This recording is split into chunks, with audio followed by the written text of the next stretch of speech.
দেশের হোক আর বিদেশের হোক ভাইয়া, যে কেউ ফোন দিবেন বাজে কথা বলবেন না। আমি অনেক অসহায়, অনেক কষ্টের মধ্যে পড়ে আপনাদের কাছে সহযোগিতার হাত বাড়াইছি, সহযোগিতা কইরা পাশে দাঁড়াবেন। স্বামী হিসাবে হইলে পাশে না থাকতে পারলেও ভাই হিসাবে কিছু সহযোগিতা করবেন, এটাই আপনাদের কাছে আমার অনুরোধ।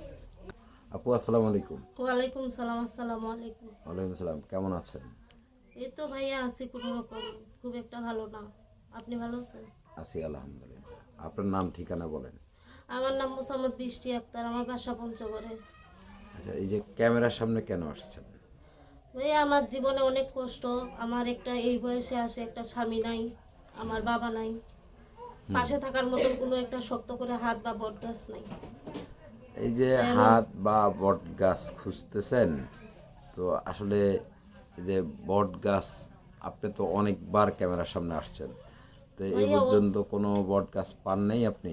অনেকবার বলতে প্রায় 6-7 মাস আগে আসছিলাম, তো এতদিন আমি আসিনি। একটা লোককে আমি পাইছিলাম, তো ওই মানুষটা আমাকে দিনের পর দিন মিথ্যা কথা বলছে, মানে মিথ্যা আশা দিছে ওর বাসায় বউ বাচ্চা নাই, ও আমাকে ভালোবাসবে, আমাকে মানে চলাবে, ভালো রাখবে।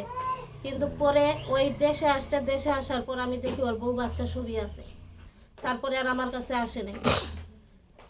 আচ্ছা, কতদিন যাবত আপনার কাছে আসেনি আর?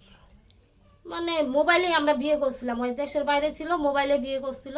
বলছে যে আমি কোন এইটা মিথ্যা না, এটা সত্যি, কিন্তু দেশে আসার পর আর যোগাযোগ রাখেনি।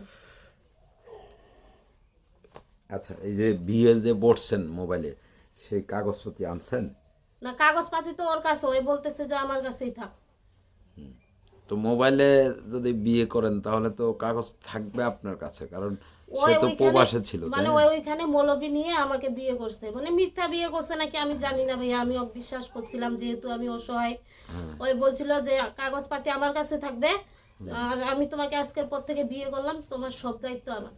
তো মাসে আমি যখন কিছু লাগতো দিত, অল্প স্বল্প করে দিত। আমি এটা তো মানে দিত, একটা সংসারের খরচা যা লাগতো দিত, কিন্তু ওই দেশে আসার পর ভাই আমার সাথে আর যোগাযোগ রাখে নাই। আচ্ছা, এই যে মানে কতদিন তার সাথে কথা হয়েছে, কতদিন পর 5-6 বিয়ে মাস হয়েছে? ধরে ওর সাথেই আমার কথা হয়েছিল, দেখেই আমি প্রতিবেদনে আসিনি, কারণ আমি তো একটা মানুষ পাইছি, হাত পাইছি, তাহলে তো আর আমার আসার কোনো দরকার নেই। বিয়ে হয়েছে কতদিন, মানে বিবাহিত জীবন ছিল আপনার? আমার বিবাহিত জীবন ছিল ওই 5-6 মাসেই হবে, 6 মাস। মানে কথা যখন হয়েছে তখন কি সাথে সাথে বিয়ে বসছেন কথা তার হওয়ার কাছে? 1 মাস পরেই মানে বিয়ে করছিল। মানে আমি বলছিলাম যে ভাইয়া আপনি সঙ্গে সঙ্গে তো আর বিয়ে হয় না, যেহেতু আমরা নিজে নিজে ইয়া করি, তাই আমি বলছিলাম যে 1 মাস আমরা কথাবার্তা বলি, দুইজন দুজনকে চিনি, তারপর বিয়ে করব। পরে আমার ভালো মনে হয়েছে, যেহেতু নিখুঁতভাবে মিথ্যা কথাগুলো আমাকে বলছে, আমি বিশ্বাস করছি। হুম। কিন্তু কয় দেশে আসার পরে এরকম করবে এটা আমি কখনো কল্পনা করিনি। মনে প্রাণে ওকে আমি স্বামীই মানতাম। হ্যাঁ, তো আসলে এই যে মানে আপনারা বলতেছেন যে প্রবাসীরা মিথ্যা কথা বলে, আর প্রবাসীরা বলতেছে আপনারা মিথ্যা কথা বলেন, আসলে কারটা সত্য কিভাবে বুঝবো ভাই বলেন এক তো? হাতের 5 আঙ্গুল যেমন সমান না, তেমন কিন্তু দেশে বিভিন্ন ধরনের মানুষ থাকে। অনেক বনে কি করছে না করছে আমি জানি না, আমি আমার দিক দিয়ে বলি, আমি মিথ্যা কথা বলি না। আমি কিন্তু আমি অনেকজনের কাছে ঠকছি, এটা সত্যি। মানে যেরকম ঠকছেন বলতে কি, মানে ঠগা বলতে কি বুঝাচ্ছেন একটু জীবনের বলেন? প্রথম একটা বিয়ে করলাম, মানে সম্পর্ক করে বিয়ে করলাম, তাও এটা বিয়ের আগে একরকম হয়ে গেল, বিয়ের পরে আরেক রকম, পরে ছাড়ে দিতে বাধ্য হইলাম। বিয়ের আগে কিরকম, বিয়ের পরে বিয়ের আগে কিরকম? বলছিল আমাকে ভালোবাসবে, সুখে রাখবে, পরে বাপ মার কথা শুনে নেশা পানি করে আমাকে মারধর করে, যৌতুক চায়, এরকম করছে। আচ্ছা, তো আসলে এই যে মারধর করে যৌতুক চায়, আপনি তো মনে হয় আমাদের একটি ভিডিওতে গল্প বলেছেন তার সাথে হ্যাঁ প্রেম করে বলছিলাম, বিয়ে করছেন। প্রেম করে বিয়ে করছিলাম, সম্পর্ক তো করে। আসলে এই যে প্রেমের সম্পর্ক মানে সহজে তো ভাঙে না, আগে আপনারটা কেন ভাঙলো? ভাঙে না, আসলে সে বাপের এক ছেলে ছিল, মোবাইলে সম্পর্ক হয়েছিল, সম্পর্ক হওয়ার সময় তখন কিন্তু আমার বাবা বাঁচে ছিল। তো আমার আমার বাপের সামনেও পর্যন্ত মানে বলছে যে আমাদের সব কিছু আছে, আমি কিচ্ছু নিব না আপনার মেয়ের কাছ থেকে। পরে বিয়ে করে নিয়ে যাওয়ার পর ওর বাসায় ওর বাপ মা সব সময় আমাকে যৌতুকের জন্য খোঁটা দেয়, সব কাজ করায়। তারপরেও আমি মানে মেনে গুছে চলতাম। 3 বেলার জায়গায় 1 বেলা খাইতে দিত, তবুও আমি কান্নাকাটি করে কারো কাছে ইয়া করি নাই, নিজের মধ্যে নিজের কষ্টটা রাখতাম আর কি। আমি এটা ভেবে যে একদিন হইলেও আমি সুখী হব, কিন্তু পারলাম না ওইখানে থাকতে। আচ্ছা, থাকতে পারেন নাই। তো এই যে প্রবাসীর কাছেও বিয়ে বসলেন, সেখানেও থাকতে পারলেন না, তাহলে এখন আসলে আপনি কি চাচ্ছেন মূলত? আমি চাই একটা ভালো মনের মানুষ যে আমাকে সব দিক দিয়ে সুখে রাখবে। তো আসলে এই যে প্রবাসীর সাথে আগে কথা বলে নিছেন, তারপর বিয়ে বসছেন, সে কি ভালো মনের ছিল না? ভালো মনে ছিল কিনা ওর মনে শয়তানি ওর কাছে, কিন্তু আমি ওকে বিশ্বাস করছিলাম। আমাকে ভালোবাসা দেখাইছে, 5-6 মাস ভালোবাসা দেখাইছে, আমার খাওয়া খরচা দিছে, কিন্তু হঠাৎ মানে মানুষটা একদম চারদিক দিয়ে নিস্তব্ধ। মানে দেশে আসার পর ওর সাথে আমার কোনো দিক দিয়েও যোগাযোগ হয়নি। হুম।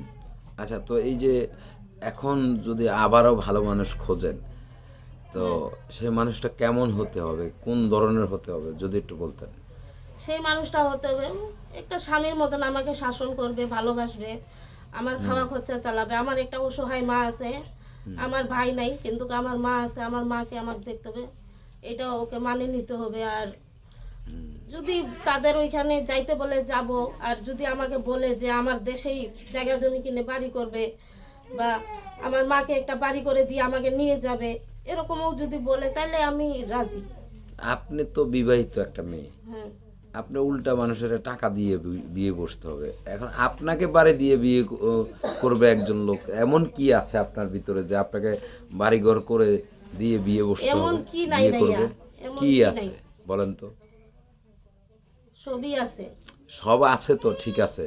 একজন লোক আপনাকে বিয়ে করতে হলে বাড়ি করে দিতে হবে, আপনার মাকে না দেখতে ভাই, হবে, এরকম তো আসলে এই এখনকার সমাজে তো বেশিরভাগ ছেলেদেরকে দেয়। আমি তো বাধ্যতামূলক বলতেছি না আমাকে বাড়ি করে দিয়েই বিয়ে বসতে হবে। আমি কইছি আমাকে ভালো রাখলেই হবে।